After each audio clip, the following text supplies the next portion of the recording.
अब यहाँ पर ही एक और चीज पढ़ लेते हैं।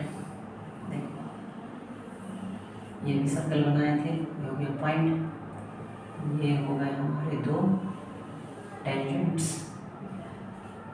यहाँ वो लिखे थे, यहाँ ए बी पी लिखा हुआ था, यहाँ सेंटर है। यहाँ हो गया ये रेडियस, ये हो गया रेडियस, ये 90 डिग्री, यहाँ भी 90 डिग्री। ठीक है, गौर से देखो तो यहाँ हमारा क्वाड्रिलेटरल बन रहा है। क्या बन रहा है? Quadrilateral, O A P B, O A P B is a quadrilateral.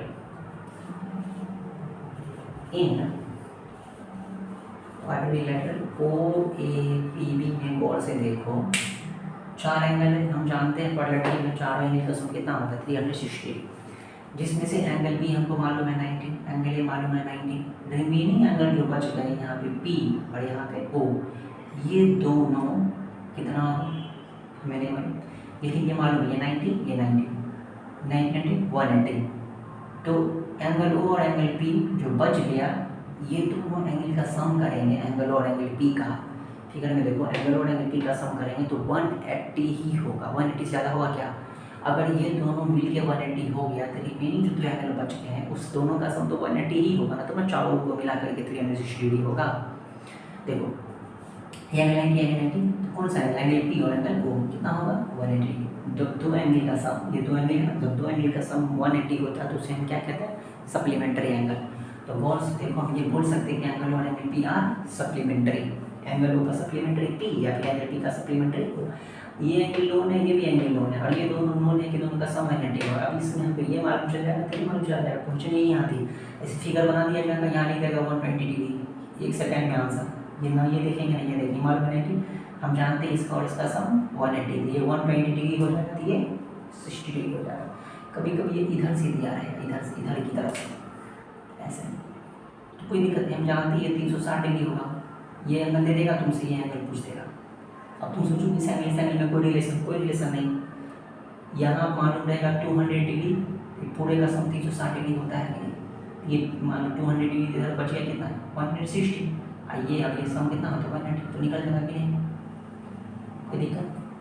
अब यहाँ देखो, अब यहाँ पे तुम समझ लेंगे एंगल पी का सम 180 होगा, लेकिन लैंग्वेज में कैसा लिखा है? गौर से देखो, तो ये पी जो है यहाँ सबटेंड किया हुआ है, जो टेंजेंट्स क्या हुई है? इंक्लाइन की है। क्या किए? ये टेंजेंट और ये टेंजेंट, दोनों टेंजेंट क्या किए हैं? यहाँ पे इंक्लाइन किया है। और यहाँ पे देखोगे तो ये रेडियस और ये रेडियस दोनों यहाँ पे क्या किए हैं? सबटेंड किया है। नहीं तो सबटेंडेड एंगल, टेंजेंट जो यहाँ सबटेंड किया, ये टेंजेंट और ये टेंजेंट यहाँ और यहाँ टेंजेंट यहाँ खिंचा है, ये दोनों टेंजेंट यहाँ सबटेंड किया है और ये दोनों टेंजेंट यहाँ पे इंक्लाइन किया है, नहीं मीट किया है। इंक्लाइंड एंगल और सबटेंडेड एंगल का सम कितना होगा? 180 डिग्री, मतलब सप्लीमेंट्री होंगे। तो ये लैंग्वेज में क्वेश्चन दे देता है, प्रूव डैट, प्रूफ करने के लिए दे देगा कि prove that angle O angle P का सम कितना होगा? 180 डिग्री। तो लैंग्वेज में लिखा रहेगा तो लैंग्वेज में करेंगे। ऐसे भी देखेंगे प्रूफ कैसे करेंगे, एंगल ओ एंगल पी को 180 डिग्री तो कैसे लिखेंगे? इन part O A P B में, ठीक, since angle A is equal to 90 degree, क्यों होगा? Since O A is radius and PA is a tangent, इसीलिए एंगल 90 डिग्री होगा। सिमिलरली एंगल बी भी 90 डिग्री होगा, सिमिलरली एंगल बी बराबर 90 degree.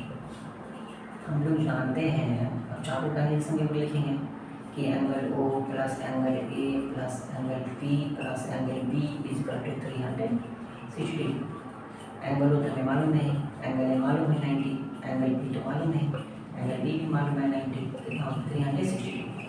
90 90 180, इसको इधर ट्रांसपोज करेंगे, इधर क्या पूछेगा? Angle O plus angle P, 180 इधर ट्रांसपोज होगा, 360 में से माइनस करोगे तो 180 डिग्री, एंगल एंगल P बराबर 180 डिग्री। कोई दिक्कत है? समझ में आ गया? तो प्रूव करेंगे। लैंग्वेज इसका फिगर बना के दिया रहेगा तब तो, लैंग्वेज में तो ऐसे नहीं लिखा रहेगा, लैंग्वेज में ऐसे लिखा रहेगा। क्या लिखा था? Angle between the two tangents drawn from an external point to a circle. एक ही सर्कल है, एक सर्कल से बनाएंगे। एक्सटर्नल पॉइंट कितना लिया हम? देखो N external point, external point ले लें, टू टेंजेंट्स, दो टेंजेंट्स ड्रॉ करेंगे जो ये फिगर में बनाए थे, ठीक है। टू टेंजेंट्स ड्रॉ कर देंगे, यहाँ पी नाम दे देते हैं, यहाँ नाम ए दे देते हैं, यहाँ नाम बी देते हैं। ठीक है। The angle between the two tangents, दोनों टेंजेंट्स के बीच का angle, the angle between the two tangents, दोनों टेंजेंट्स के बीच का एंगल हो गया टोटल। इज सप्लीमेंट्री, सप्लीमेंट्री होता है मतलब एंगल का सम 180 होगा। देखो एंगल होगा, दूसरा कौन सा एंगल है, पहला एंगल तुमको मिल गया, दूसरा देखो the angle subtended by the line segment, कौन सी लाइन सेगमेंट, लाइन सेगमेंट भी खींचे the line, the angle subtended by the line segment joining the points of contact at the centre. Line segment खींचना है कहाँ से, eight the point of centre, centre पे कहाँ से, by the line segment joining the points of contact, जो joint points of contact को क्या करें, जॉइन करें, ऐसे सीधा सीधा मत जॉइन कर दोगे, ठीक है। पहले ऐसे मत बना देना, ऐसे लिखना, सर्कल बना देना, ऐसे सेंटर, ये हो गया हमारा टेंजेंट, सब फिगर बनाओगे तो ये सेंटर, ऐसे पॉइंट ऑफ कांटेक्ट। फिगर में गिवन है तो वैसे रख सकता है, जो वैसे फिगर में गिवन नहीं है तो ये स्ट्रेट लाइन कभी नहीं बनाएंगे सेंटर से जाते हुए। हाँ, यहाँ स्ट्रेट लाइन बनाएंगे तो ऐसे बनेगा, ये कोड हो जाएगा ये, ठीक है। लेकिन जब तक फिगर में नहीं दिया तो वैसे टेढ़ी लाइन का रखो, ठीक है। देखो यही बोल रहा है, ये एंगल सप्लीमेंट्री किसके साथ, दूसरा एंगल यहाँ बना, ये दोनों एक दूसरे का क्या होता है, सप्लीमेंट्री। तो इस तरह से फिगर बनाएंगे, इसके बाद हम दिखा देंगे, कोई दिक्कत है यहाँ पे। समझ, इस एंगल को इंक्लाइंड एंगल बोलते हैं, तो ऐसा एंगल को सप्लीमेंट एंगल, यहाँ इंक्लाइंड एंगल भी बोल सकते हैं, the inclination of tangents, the inclination of tangents, the inclination of tangent, inclined angle यहाँ हो गया, ठीक है। तो लैंग्वेज इस तरह से लिखे रहेंगे।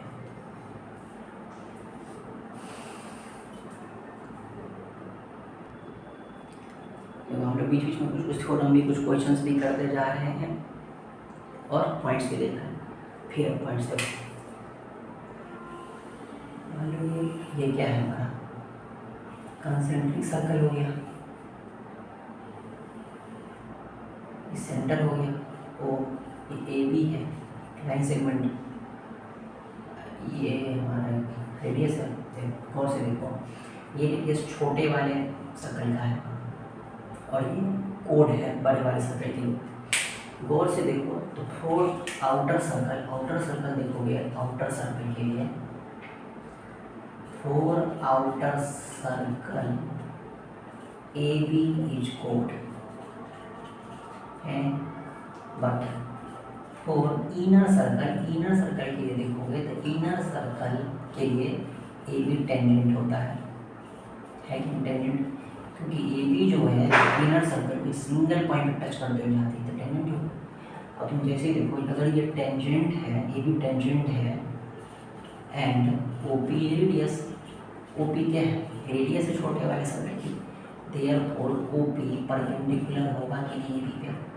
देखो यहाँ पे गिवन नहीं है कि परपेंडिकुलर है, यहाँ पे ये परपेंडिकुलर इसीलिए हो गया किसके कारण, ये टेंजेंट है उसके कारण ये क्या हो गया परपेंडिकुलर, ओ पी क्या हो गया परपेंडिकुलर हो गया। जैसे ही ओ पी परपेंडिकुलर हो गया ए बी पे, नहीं लेकिन ए बी पे परपेंडिकुलर हो गया जो एक कोड है बड़े वाले सर्कल के लिए, देयरफॉर ए पी जो हो गया वो बी पी के बराबर होगा। ए बी इज कोड and O P is perpendicular to A B. तो जैसे ही कंसेंट्रिक सर्कल्स दिया रहे और ये कैसे खींचे भी रहे तो इतना चीज़ें गिवन है, ठीक है। पहले ये लिखिए इनर सर्कल के लिए भी टेंजेंट है और वो पी रेडियस है तो परपेंडिकुलर होगा, फिर आउटर सर्कल के लिए भी कोड है और ये लाइन परपेंडिकुलर हो गया यहाँ से, देयरफॉर ए पी बराबर ये लाइन बराबर ये दोनों बराबर होगी। कंसेंट्रिक से रिलेटेड क्वेश्चंस आते हैं, क्वेश्चंस कैसे आएंगे, मान लो इसकी लेंथ दे देगा, इसकी लेंथ दे देगा, तुमसे बड़े वाले से मीट करेगा, पूछेगा तो ऐसे मीट करोगे, एक ही मीट करोगे तो हो जाएगा, ठीक है। ये गिवन रहेगा, ये पूरा गिवन रहेगा, जिसका हाफ करोगे तो ये मालूम चल जाएगा, फिर ये मालूम रहेगा, पाइथागोरस लगा दोगे तो ये निकल जाएगा। तो कंसेंट्रिक सर्कल से इस तरह सब्जेक्टिव में क्वेश्चन आते हैं, हर एक क्वेश्चन इसी तरह से आते हैं, फिर कभी इसके लिंक पूछ देगा, कभी ये पूछ देगा कुछ, तो हमेशा इसी तरह से फिगर बनेगा, ठीक है। आइए ये डिस्क्राइब कर दोगे कि ये दोनों बराबर क्यों होंगे, क्योंकि ये परपेंडिकुलर तो दिया नहीं रहेगा, परपेंडिकुलर दिया रहेगा तो ये दोनों बराबर होंगे, नहीं दिया परपेंडिकुलर तो रीजन तो देना पड़ेगा ना, ये परपेंडिकुलर है इसीलिए दोनों बराबर होंगे, ठीक है। अब इसे हम जो पीछे पढ़े थे ये पढ़े थे कि सीधे सर्किल हो और एक कोई कोड है तो परपेंडिकुलर होगी तभी बाइसेक्ट करेगी, परपेंडिकुलर होगी तभी बाइसेक्ट करेगी, टेंजेंट डेवलपमेंट तो नहीं है, परपेंडिकुलर होगी तभी बाइसेक्ट करेगी, है ना। यहाँ कुछ में गिवन रहेगा परपेंडिकुलर तो वैसे रहेगा। यहाँ गिवन, यहाँ कंसेंट्रिक सर्कल यहाँ गिवन नहीं है, परपेंडिकुलर है, लेकिन इनडायरेक्टली रूप से परपेंडिकुलर ही है क्योंकि वो टेंजेंट बनता है इसीलिए परपेंडिकुलर होगा। ठीक है, हम लोग पढ़ेंगे common tangents. drawn common tangents of two different circles। Common tangent देखेंगे टू डिफरेंट सर्कल्स का, इसमें बहुत सारे पॉइंट्स बनते हैं। मान लो वो सर्कल एक दूसरे को टच करती है, दो कॉमन टेंजेंट्स, 1 2 3। ठीक, मान लो ये दो सर्कल एक दूसरे को टच कर रही है। ठीक है, एक दूसरे को क्या कर रही है, टच कर रही है। यहाँ देखो यहाँ भी टच कर रही है, ये एक्सटर्नली टच कर रही है और ये इंटरनली। ठीक है, यहाँ देखो तो एक कॉमन टेंजेंट खींच सकते हैं। तो जब कोई दो सर्कल एक दूसरे को क्या करे, टच करे, तो कितने टेंजेंट खींच सकते हैं, इंटरनली टच करे, इसको नेस्टो बोलते हैं। तो एक कॉमन टेंजेंट्स होंगे, मतलब एक कॉमन टेंजेंट मतलब जो दोनों सर्कल के लिए एक कॉमन टेंजेंट्स होंगे और एक्सटर्नल टच करे तो 3। क्वेश्चन कैसे पूछेगा, maximum number of tangents when to circles touch each other. अब वहाँ तो लिखा नहीं है इंटरनली टच कर रहे एक्सटर्नली नहीं, अगर अलग अलग पूछेगा तो कर सकते हैं। अगर सीधे पूछ दे कि when to circles touch each other, दो सर्कल से दूसरे को टच कर रही है तो मैक्सिमम पूछ रहा है। यहाँ पे 1 है, एक्सटर्नली में टच करता है तो 3 है, मैक्सिमम तो 3 होगा तो 3 लिख देंगे। अलग अलग पूछेगा एक्सटर्नली इंटरनली करके तो भी हम कर सकते हैं, एक्सटर्नली में 3, इंटरनली में 2। ठीक, अब मान लो कोई दो सर्कल एक दूसरे को इंटरसेक्ट कर रही है तो कितने कॉमन टेंजेंट खींच सकते हैं, 2 कॉमन टेंजेंट्स। ये सर्कल से दूसरे का इंटरसेक्ट मतलब क्या होता है, 2 पॉइंट पे टच, 2 पॉइंट्स पे कट कर, 2 पॉइंट कट कर, तो 2 कॉमन टेंजेंट हो गए। तो अगर सीधे पूछे कि 2 tangents, number of common tangents when two circle intersect each other, then 2 tangents होगा। अगर मान लो कोई दो सर्कल्स एक दूसरे के अंदर है, कंप्लीटली एक सर्कल दूसरे सर्कल के अंदर है, कंप्लीटली दूसरे के अंदर कंसेंट्रिक सर्कल जिसको बोलते हैं, कितने कॉमन टेंजेंट्स होंगे, कोई भी कॉमन टेंजेंट नहीं होगा, कोई भी कॉमन टेंजेंट्स इसमें नहीं होंगे। ठीक है, अब अगर मान लो कि कोई दो सर्कल्स हैं एक दूसरे के ऊपर ही है, एक बड़ा सर्कल क्यों दिया, दूसरा सर्कल से दूसरे ऊपर है, कितने कॉमन टेंजेंट्स होंगे, इनफाइनाइट नहीं, इनफाइनाइट कॉमन टेंजेंट्स हो जाएंगे। ठीक है, हो जाएंगे ना। तो इस वजह से यहाँ ढेर सारा क्वेश्चन बनता है कॉमन टेंजेंट्स के बारे में। ठीक है, अक्सर पूछा जाता है कि जब दो सर्कल दूसरे को टच करेगी कितने कॉमन टेंजेंट्स होंगे, मैक्सिमम तो 3 हो जाएगा। कोई दिक्कत है, यहाँ पे आराम से कर सकते हो। दो टेंजेंट्स है और वो दोनों दो सर्कल है और वो दोनों सर्कल टच कर रही है, न इंटरसेक्ट कर रही है, न दूसरे के अंदर है, दोनों अलग अलग डिफरेंट सर्कल्स हैं, तो अलग अलग टच नहीं कर रही है। तो कितने कॉमन टेंजेंट्स हो जाएंगे, एक तो कॉमन टेंजेंट ये ड्रॉ कर सकते हैं, एक ऐसे ड्रॉ कर सकते हैं, एक ऐसे ड्रॉ कर सकते हैं, ऐसे ड्रॉ कर सकते हैं। चलिए कितने कॉमन टेंजेंट्स हो जाएंगे, 4 कॉमन टेंजेंट्स हो गए, नहीं हो गए, 4 कॉमन टेंजेंट्स हो जाएंगे। कॉमन टेंजेंट से यहाँ तक कुछ है, एक स्टॉप है इसने। तो अभी जो हम सर्कल बनाएंगे ये बनाए हैं कि बनाए, यहाँ जो हम ये खींचे कुछ टेंजेंट्स, कॉमन टेंजेंट्स, इस कॉमन टेंजेंट, ये दोनों सर्कल जो है इस कॉमन टेंजेंट्स की एक ही तरफ है, इसको डायरेक्ट कॉमन टेंजेंट कहते हैं। ये कौन सा टेंजेंट है, direct common tangent, direct common tangent. अब अभी हम एक और टेंजेंट खींच रहे हैं, एक सर्कल टेंजेंट इस तरफ है और एक इस तरफ है, तो अपोजिट साइड्स हैं। अगर कोई दो सर्कल्स टेंजेंट के अपोजिट साइड्स में हो तो उसे बोलते हैं transverse common tangent, transverse common tangent. ठीक है, तो direct common tangent, transverse common tangent, इसमें टोटल 4, 2 हो गया हमारा डायरेक्ट कॉमन टेंजेंट और 2 हो गए transverse common tangent. Transverse common मतलब ये ध्यान दो कि टेंजेंट के दोनों तरफ सर्कल हो। ठीक है, तो डायरेक्ट कॉमन टेंजेंट का मतलब क्या हुआ कि the circles lie on the same side of the tangent. The circles, direct common tangent का मीनिंग क्या हुआ कि जो सर्कल्स कॉमन टेंजेंट के सेम साइड में ही हो। The circles lie on the same side,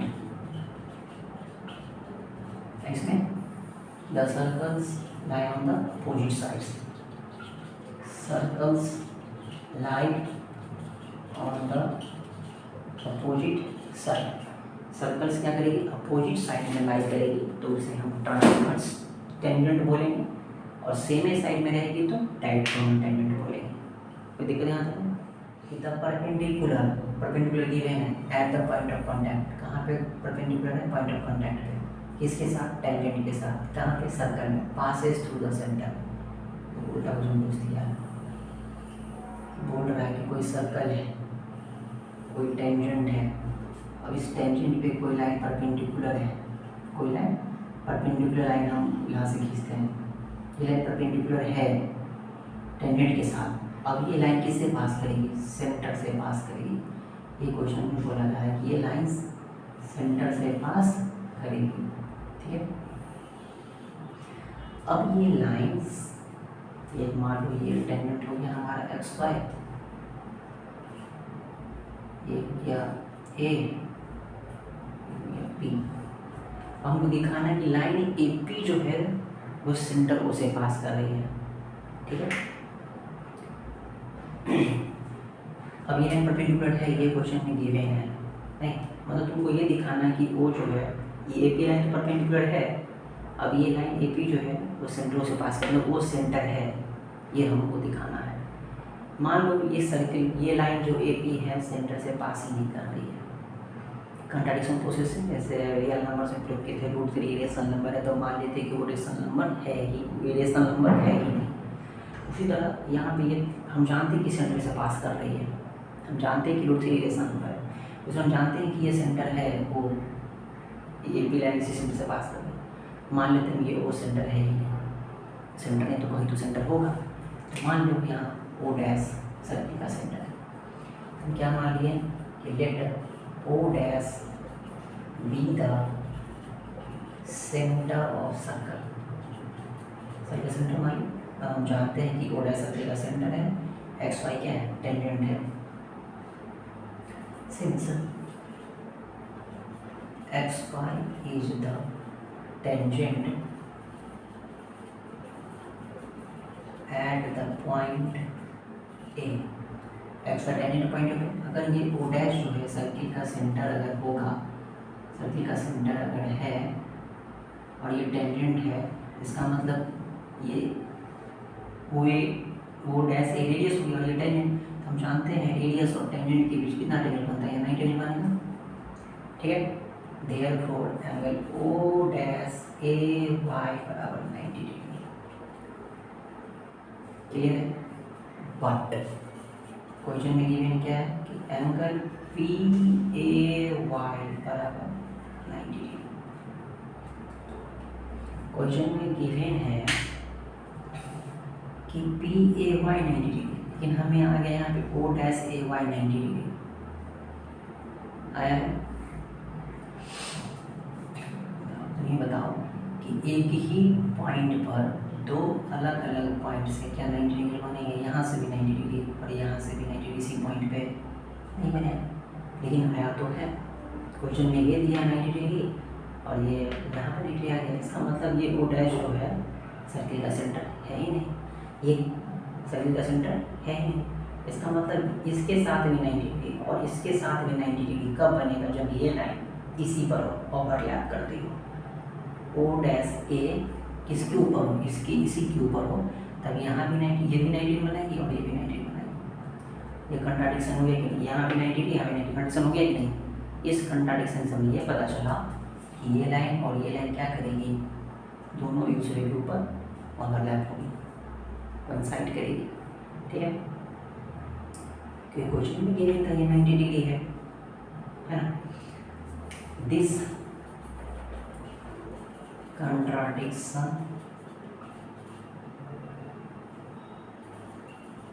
proves that O dash A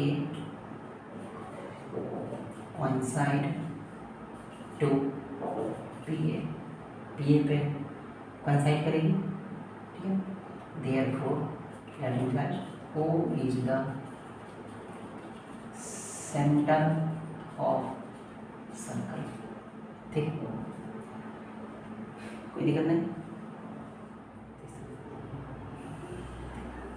ये circle हो गया, ये हमारा स्टार पॉइंट हो गया, यहाँ हमारे लेते हैं, ये हमारा टेंजेंट हो गया, ये पी लेते हैं ना, पी टेंजेंट हो गया,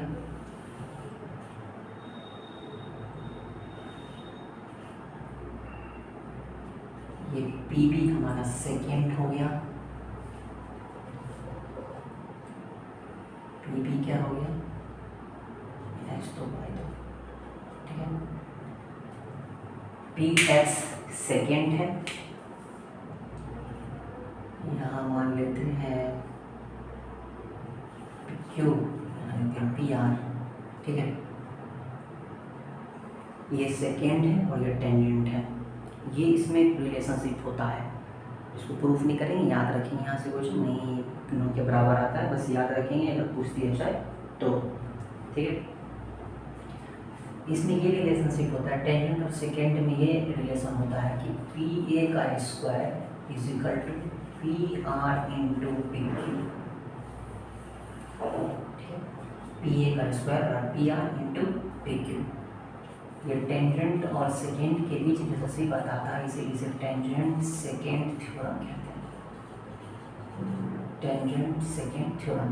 तो टेंजेंट और सेकेंड से याद रखेंगे हम कि पी ए का स्क्वायर बराबर ये इंटू ये पूरा, ये और ये, ठीक है।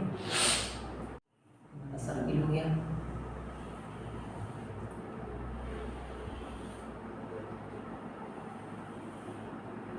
इस तरह क्वेश्चन जब भी हमें दिखे, कुछ चीज़ें यहाँ पे क्वेश्चन देखने से पहले ही यहाँ पे कुछ चीज़ें गिवन है, दिख रहा है क्या गिवन है, गौर से देखो, सिर्फ यहाँ पॉइंट हो गए, देखो गौर से, ये पॉइंट इस सर्किल के लिए एक्सटर्नल पॉइंट है, यहाँ से देखो ये सर्किल एक्सटर्नल पॉइंट है, तो ये सर्किल का टेंजेंट हुआ नहीं, टेंजेंट की लेंथ तो इन तक बोलते हैं, गौर से देखो, ये पी है और ये ए आर इस सर्कल का टेंजेंट है कि नहीं, जो एक शंबर से खिंचा गया, तो बताओ ये इसके बराबर होगा कि नहीं होगा, गौर से देखो, ए पी जो होगा वो ए आर के बराबर होगा कि नहीं होगा, क्यों होगा, टेंजेंट्स, क्योंकि ये tangents drawn from an external point A, इसीलिए पी बराबर ए आर।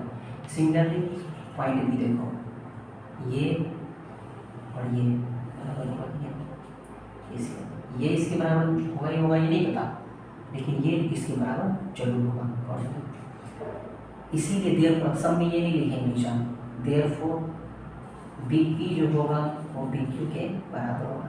सिमिलरली यहाँ पॉइंट से यहाँ भी दिख रहा होगा, ये जो होगा वो इसके बराबर होगा, सी क्यू जो होगा वो सी आर के इक्वल होगा।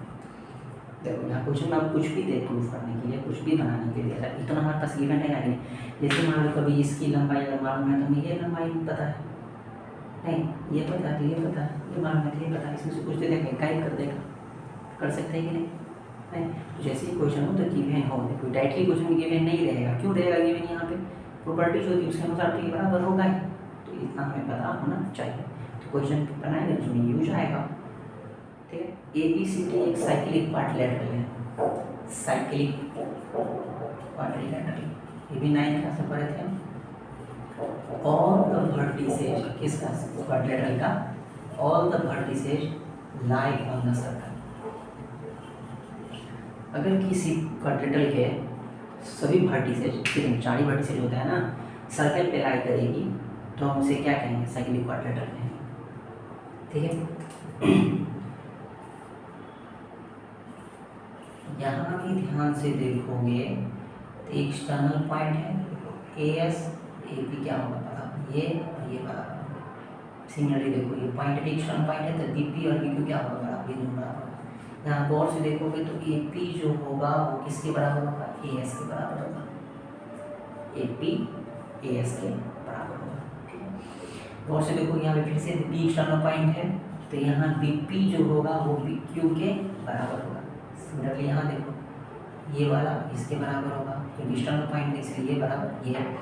यहाँ फिर देखो तो क्या, फिर से सी वाला में देखो, सी पॉइंट सी से ये और ये क्या बराबर होगा, सी क्यू जो होगा वो सी आर के बराबर होगा, सी क्यू जो होगा वो सी आर के बराबर होगा। सिमिलरली यहाँ से देखो डी आर जो होगा वो डी एस के बराबर होगा, नहीं डी आर जो होगा वो डी एस के बराबर होगा।